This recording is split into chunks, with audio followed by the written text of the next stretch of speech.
আসসালামু আলাইকুম।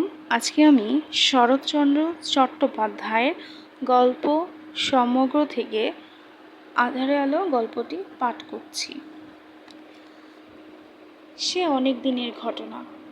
সতেন্দ্র চৌধুরী জমিদারের ছেলে বিএ পাশ করিয়া বাড়ি গিয়াছিল। তাহার মা বলিলেন, মেয়েটি বড় লক্ষ্মী বাবা, কথা শোন, একবার দেখে আয়।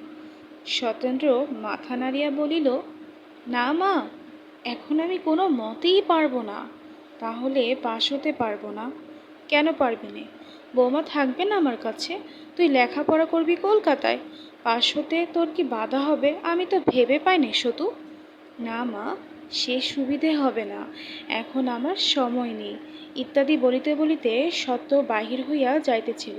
মা বলিলেন, যাস নে, আরও কথা আছে। একটু থামিয়া বলিলেন, আমি কথা দিয়েছি বাবা, আমার মান রাখবি নে? সত্য ফিরিয়া দাঁড়াইয়া অসন্তুষ্ট হইয়া কহিল, না জিজ্ঞাসা করে কথা দিলে কেন? ছেলের কথা শুনিয়া মা অন্তরে ব্যথা পাইলেন। বলিলেন, সে আমার দোষ হয়েছে, কিন্তু তোকে তো মায়ের সম্ভ্রম বজায় রাখতে হবে। তাছাড়া বিধবার মেয়ে, বড় দুঃখী কথা। শোন সত্য, রাজি হও।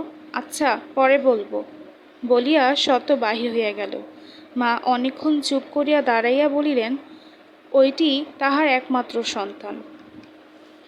7-8 বছর হইল স্বামীর কাল হইয়াছে, তথাবধি বিধবা নিজেই নায়েব গমস্তার সাহায্যে মস্ত জমিদারি শাসন করিয়া আসিতেছেন।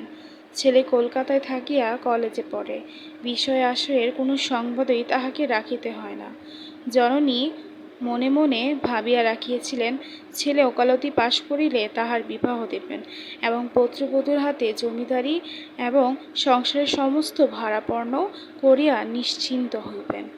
ইহার পূর্বে তিনি ছেলেকে সংসারী করিয়া তাহার উচ্চ শিক্ষার অন্তরায় হইয়া যাইবেন না। কিন্তু অনুরূপ ঘটিয়া